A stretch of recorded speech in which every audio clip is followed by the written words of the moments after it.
A dishonest doctor was exposed by Senator John Kennedy after he was getting exposed for getting money on the side. You guys got to check this out. Thanks, Tim. Thanks, Tim. Dr. Toussaint, you're an orthopedic surgeon, is that right? That is correct. Okay. Where'd you go to med school? I went to medical school at NYU, sir. Okay. And you were, I think you said you were at the top of your class. Yes, sir. And then you trained at Harvard. That is correct. And then you joined other orthopods in a practice, right? That is correct. How many orthopedic surgeons were in your class? Were in your practice, rather? I don't recall the number of orthopedic surgeons specifically, but there were approximately 25 partners within the group. Okay. And you were a partner? Yes, sir. Okay. And a private equity company came in and said they wanted to buy you. Is that right? That is correct. And you and your partner sold, right? That is correct. And they paid you a bunch of money, right? They paid me some money, sir. That is correct. Yeah. How much did you walk away with? I walked away with nothing. No. When they bought your practice, you were a partner. You were paid, right? Right at that point, sir, I did not walk away, but I was. Well, I didn't strike the walk away. How much? How much did you personally gain from the sale to the private equity group? I'm not allowed to disclose the details of the transaction, sir. Was it over? Why not? Because that is part of the transaction's restrictive agreement, sir. Was it over $1 million? I'm not allowed to say, sir. Was it over $2 million? I'm not allowed to say the amount. It was a lot of money, though, wasn't it? I do not believe it was worth my freedom, sir. But you did at the time. I did not, sir. Okay. Why'd you sign the agreement? Because it was, for the lack of a better term, I was compelled to sign the agreement in order to fall in line with the group, sir. Here's why I think you signed the agreement, and I don't mean to offend you. It's okay. I've seen these kind of transactions before. This is going on all over the country. That is correct. I think the private equity group came in and offered you and your partners a huge sum of money in the millions. And I think you took it. And I think later you regretted it. And you wanted out of the deal. And I think that's violates the freedom of contract. And I will bet, no offense, doctor, but I will bet that you wouldn't be willing to give back the millions of dollars that you took away from the sale in order to get back your freedom to practice. Can I respond? Sure. If I may respond, thank you for the opportunity to respond to your question, sir. I have to say that, number one, I was not in favor of the sale. That's number one. And then number two, I have to disagree with your final statement without giving away any details. But I can say in my personal experience that is false, sir. Okay. You took the money, though, didn't you? The thing that I disagree with, sir, is whether or not I gave it back. Yeah, but did you take the money? I gave it back, sir. You gave back all the money that the private equity group paid you. As part of the Is that your testimony? as part of the settlement, I have to say that I had to buy out of the non-compete. Yeah, I don't want to play game stock, but Yes, sir. when the private equity guys came in and said, we want to buy you out, you might have disagreed with your partners, but it sounds like they outvoted you. That's correct. You could have left the practice then. You chose not to. You chose to take the money, did you not?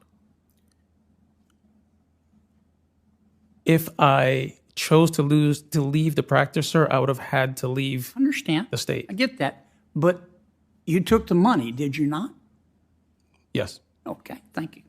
Doctor, let's suppose that Elon Musk decided to leave Tesla. General Motors hired him away. Said, we'll pay you $50 billion a year because we, General Motors, are sucking wind and they are. But if we sign you up, we want an employment contract, and we're going to show you all our intellectual property, and we're going to insist that you sign a non-compete agreement. Now, you got General Motors, you got Elon Musk, one of the wealthiest, if not the wealthiest, people in the world. Why should those two not be allowed to negotiate an employment contract, including a non-compete agreement? As I explained to Ms. Smith, I'm less worried about wage-suppressing effects of non-competes on very high-wage workers. Obviously, Elon Musk would be able to negotiate a non-compete with a new employer. He Would has you incredible. have any problem saying that's okay? There are other options for Yeah, but would you have a GM. problem? I would have a deep problem with saying that's okay because what we're You're talking just against all non-competes. because of their effects on the economy, their effects on negative effects on workers, negative effects on consumers, and negative effects on the economy more broadly. I just don't think you're very objective. I don't think you're a very objective witness. It's been my experience that most of these issues, there are always two sides. And no offense, you're entitled to your opinion. I enjoyed listening to you, but I can tell from your breathless presentation that you just feel passionately about this, and I respect that, but I think you're kind of blinded by your ideology. The great thing about Senator John Kennedy is he can't be bought. He's going to stick to principle. He's a very principled man from Louisiana. He's going to call things out if he deems it unfair or inappropriate and sometimes even illegal. Like, for instance, that doctor was sitting there saying, "Oh, I was forced into signing this deal." You're not forced to do anything in this life. You did not have to take the money. He chose to take the money, and he just so happened to regret it later on, so he's changing his mind. But you cannot change what happened in the past. You can only try and fix the error of your past ways, and the first step in doing so is to admit your wrongdoings, which that doctor refused to do. So yeah, I didn't believe that doctor whatsoever. I think he was just doing anything in his power just to avoid jail time. Thank you for being here. And I went way over. Give Tina more time.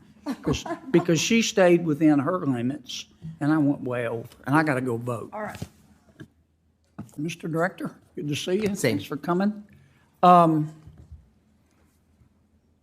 always enjoy your testimony. When I look for a common thread running throughout your testimony, and I look at your agency's behavior, one of the common threads I see is that, and I'm not going to ask you to comment on this, is that in your judgment, some companies in America are making too much money. Now, when you analyze their financial statements, do you not? Sure. Do you distinguish between revenue and earnings when you analyze a financial statement? Well, sure. We look at all things, and I would say that we What's don't the think of difference too much between money. revenue and earnings? Well, these are all used colloquially. Sometimes those are similar. In GAAP accounting, which is what most U.S. companies use. Don't they tell use me net- about GAAP. Just tell me your understanding of the difference between revenue and earnings. Well, I can share with you revenue and net income. So those are the two factors that when you say are on financial statements. Earnings is another word for net income. Well, earnings can be used for many different things, but in generally accepted accounting principles, net income is what all of our banks are really using. Okay.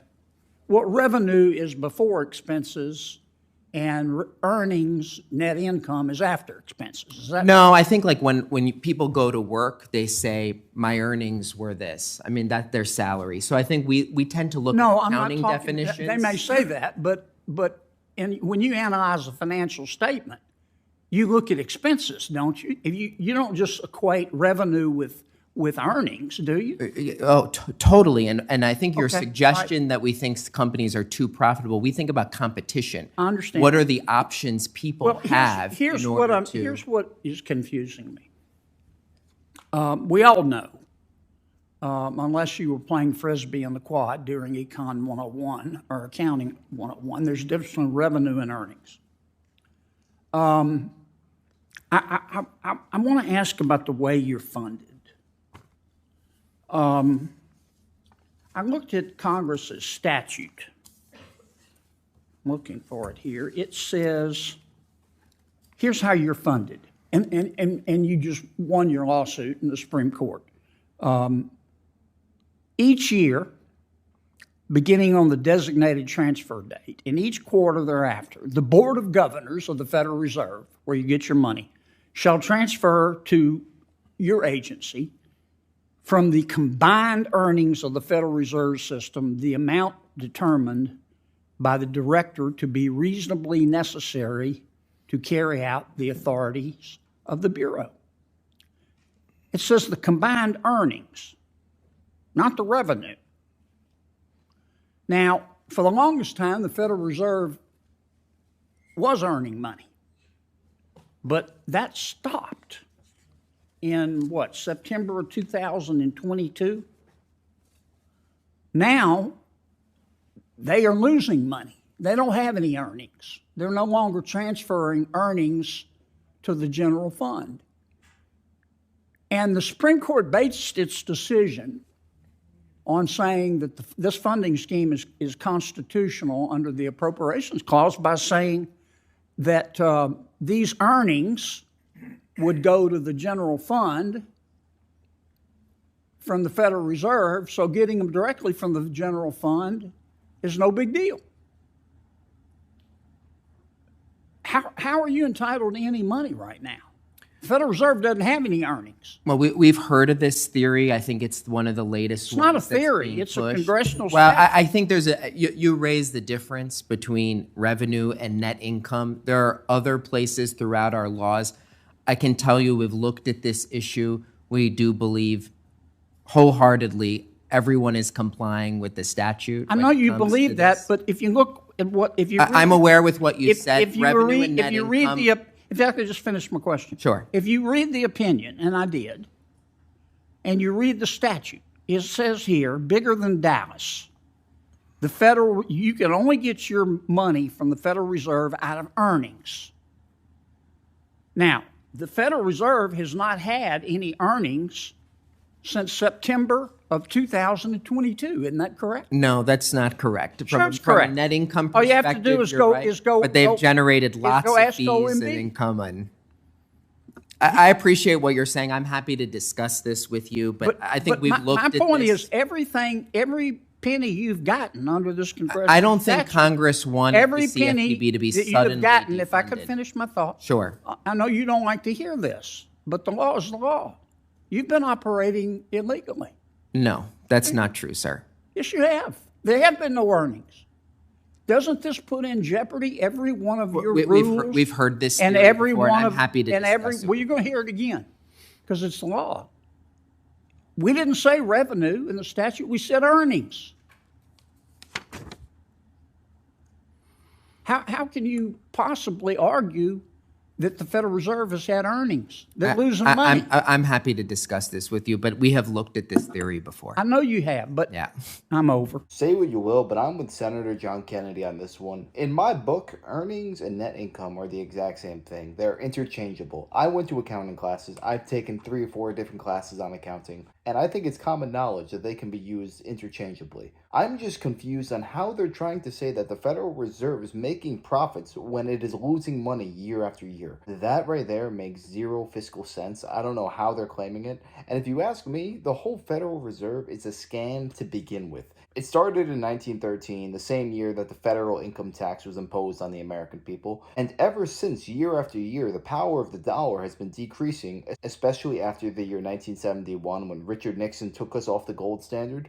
There is no basis for how they print money. They can just print money at will whenever they want. And the more that you learn about our currency, where it comes from, and how it derives value, the more you realize it's all a sham. These people are all crooks. because people are using energy, their life force, to work endless hours at work. Meanwhile, these people at the Federal Reserve could just print money whenever they want. Jerome Powell, there needs to be somebody overseeing the Federal Reserve. We can't just have them doing whatever the heck they want, because they're going to throw the United States into a deficit that we will never be able to come back from. I'll tell you what though, I really hope that Donald Trump in this second term takes a close look at the Federal Reserve and does what's best for the American people. Do what Ron Paul was talking about years ago, ending the Fed. Because this path that we're on right now is simply not sustainable, and it will lead us down into destruction. But yeah, let me know your thoughts on this down below. Who was your favorite senator in Congress today? Mine might just be John Kennedy. He's definitely in the top 5 for me.